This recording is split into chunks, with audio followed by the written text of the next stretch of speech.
Selamat pagi Bapak Ibu Saudara-saudari dimanapun Anda berada.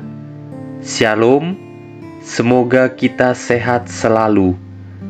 Kita bertemu kembali dalam renungan singkat pada pagi hari ini. Pada pagi hari ini kita akan merenungkan firman Tuhan karena kita percaya bahwa firman Tuhan menjadi pelita bagi jalan hidup kita. Pada pagi hari ini, kita juga akan berdoa setelah merenungkan firman Tuhan dengan pembacaan firman Tuhan pada pagi hari ini. Sebelum kita merenungkan firman Tuhan pada pagi hari ini, mari kita bersama-sama berdoa terlebih dahulu. Mari kita bersatu di dalam doa. Selamat pagi Bapa, selamat pagi Tuhan Yesus. Terima kasih buat penyertaan-Mu sepanjang hari kami rasakan. Kami berterima kasih atas penyertaan-Mu sepanjang hari kepada kami semua. Terima kasih Tuhan Yesus, masih menyertai kami, sehingga kami dapat menjalani hari ini dengan kekuatan yang baru, yang daripada Tuhan Yesus. Sebentar kami mau mendengarkan firman-Mu. Jamah hati kami, agar firman Tuhan menjadi benih yang subur dalam hati kami, dan dapat menghasilkan buah-buah rohani dalam kehidupan kami. Terima kasih Tuhan Yesus, kami siap untuk merenungkan firman Tuhan. Di dalam nama Tuhan Yesus Kristus, kami telah berdoa. Haleluya. Amin. Shalom Bapak Ibu Saudara-saudari. Pada pagi hari ini, judul renungan firman Tuhan yang akan kita bahas pada pagi hari ini adalah tidak ada lagi penghukuman di dalam Yesus Kristus. Mari kita buka firman Tuhan di dalam kitab Roma pada pasal yang ke-8, ayatnya yang pertama sampai dengan ayatnya yang ke-11, dengan judul perikop hidup oleh roh. Demikianlah sekarang tidak ada penghukuman bagi mereka yang ada di dalam Kristus Yesus. Roh yang memberi hidup telah memerdekakan kamu dalam Kristus dari hukum dosa dan hukum maut. Sebab apa yang tidak mungkin dilakukan hukum Taurat karena tak berdaya oleh daging, telah dilakukan oleh Allah dengan jalan mengutus anaknya sendiri dalam daging, yang serupa dengan daging, yang dikuasai dosa karena dosa. Ia telah menjatuhkan hukuman atas dosa di dalam daging, supaya tuntutan hukum Taurat digenapi di dalam kita, yang tidak hidup menurut daging, tetapi menurut roh. Sebab mereka yang hidup menurut daging memikirkan hal-hal yang dari daging. Mereka yang hidup menurut roh memikirkan hal-hal yang dari roh.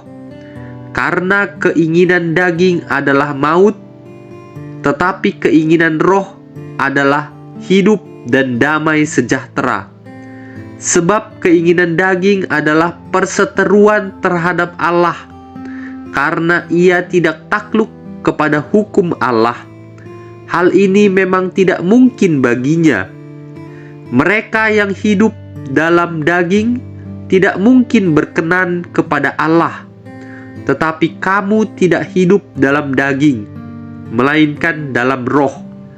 Jika memang roh Allah diam di dalam kamu. Tetapi jika orang tidak memiliki roh Kristus, ia bukan milik Kristus.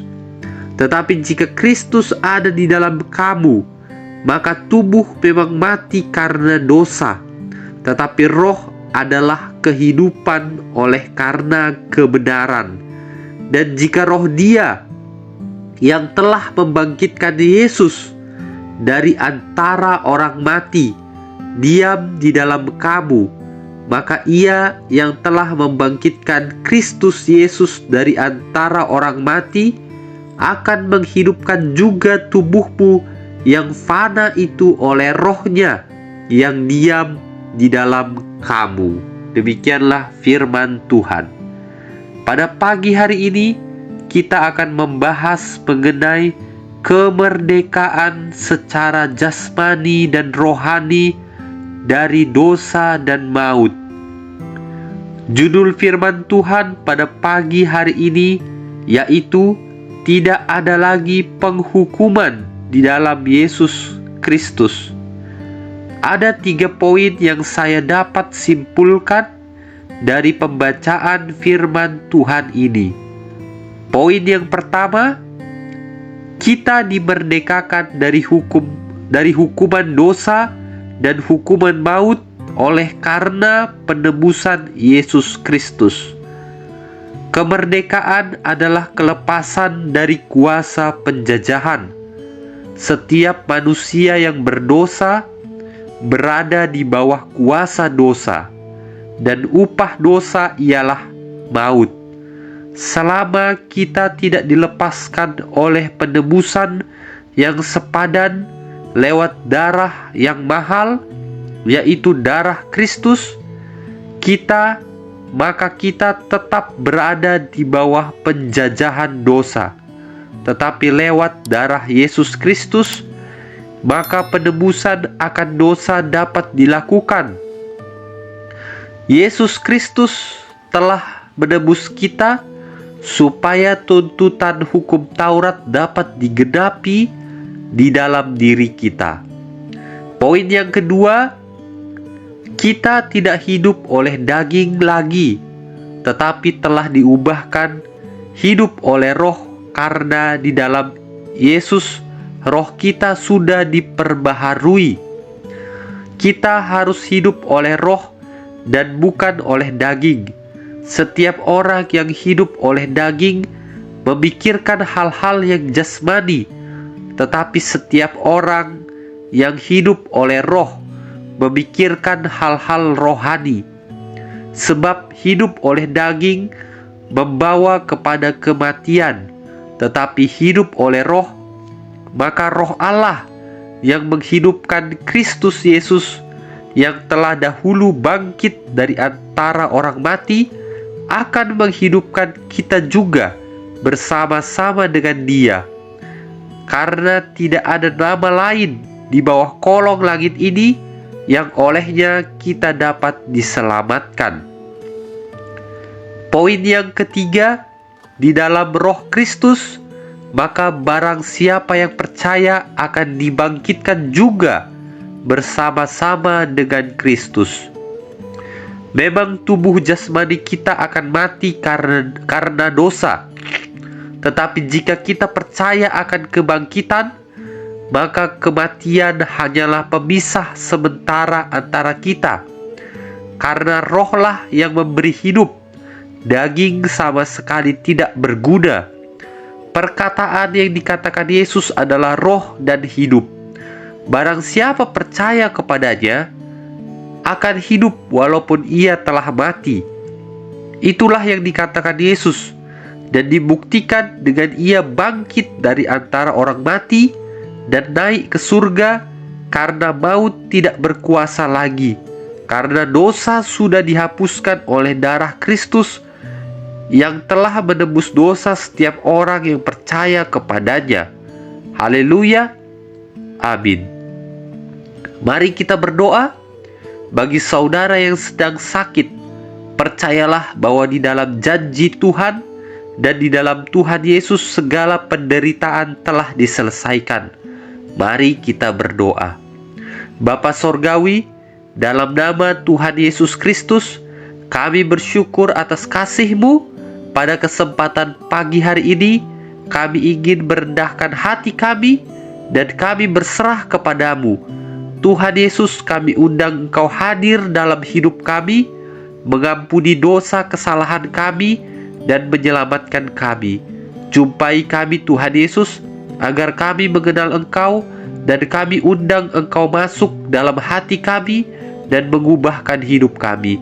Kami percaya Tuhan, Engkau menyertai kami, karena Engkaulah yang memegari kami dengan anugerah-Mu, dan Engkaulah sumber berkat kami.